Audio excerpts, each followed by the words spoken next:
Instant Gateway Book Summary. The Secret. By Rhonda Byrne. The Secret explains how the law of attraction governs our thinking and actions, and how you can use it to achieve whatever you desire in life. You know how you sometimes get really excited about something, it hijacks all your thinking for a couple of days, and then a few months later, after you've long forgotten it again, it randomly pops back into your life? Or have you ever set an outrageous goal, never looked at it again, and later realized you did indeed accomplish it? This once happened to famous talk show host Oprah Winfrey.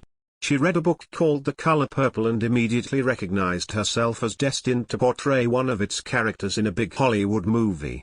This manifested even more when she got a random call to audition for a secret movie, which turned out to be The Color Purple. However, as she didn't hear back for months and months, she was eventually ready to let go of the idea.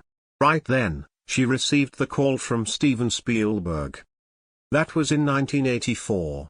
For the next 20 years, Oprah couldn't quite explain how she'd managed to turn this fantasy into reality. Until Rhonda Byrne told her about The Secret. This 2006 movie and global bestseller with almost 30 million copies sold is by many considered the perfect blueprint for achieving your goals. Here's the essence of The Secret in 3 lessons. The law of attraction is one of the most prevalent principles in the world. In order to use the law of attraction, you must think about what you want, not what you want to avoid. The 3 steps of the law of attraction are asking, believing, and receiving. Do you have a big, crazy vision? Here's how to prime yourself for achieving it. Lesson 1, one of the strongest rules in life is the law of attraction.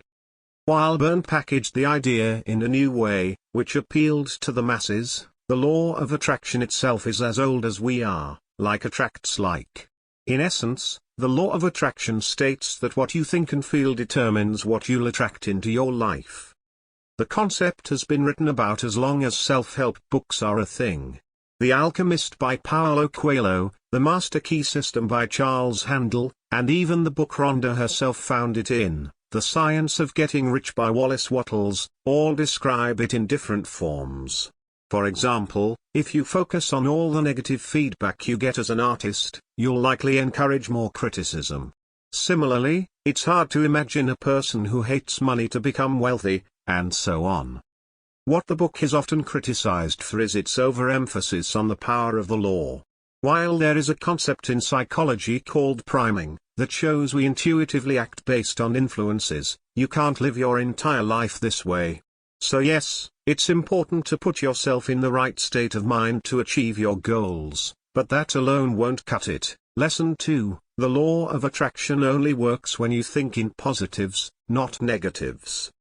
Another case study of the law of attraction is Jim Carrey, who, funnily enough, discussed his experience with Oprah in 1997, also before she knew about The Secret.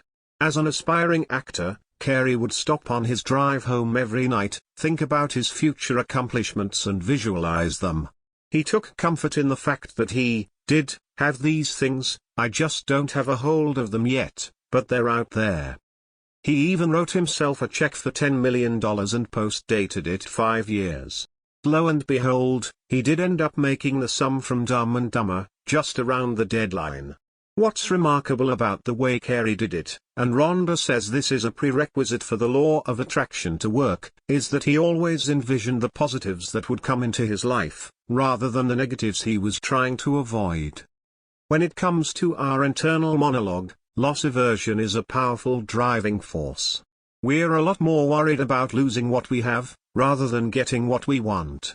That's why most of us subconsciously play not to lose, instead of playing to win. In part, this is why people who take more risks have less competition. Fewer people shoot for great than for average.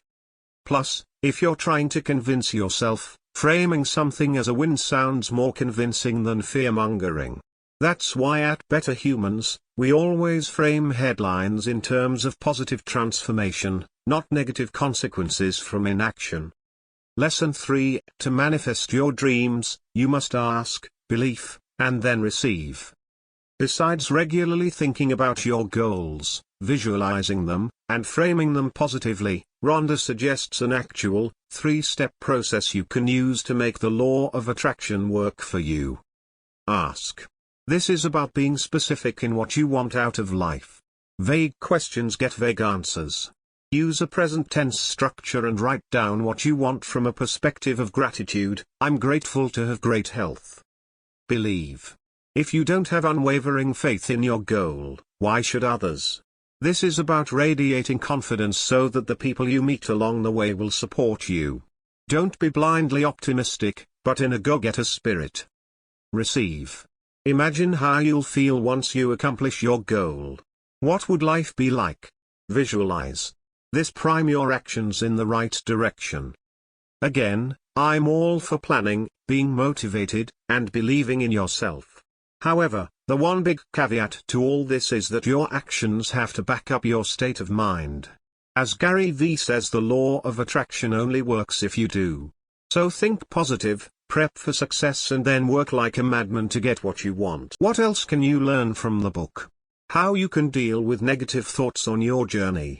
What you can do to apply the law of attraction to intangible desires, like love. How to use Rhonda's ideas to become healthier. Why resistance can be an indicator of what you should let go of. Thanks for listening.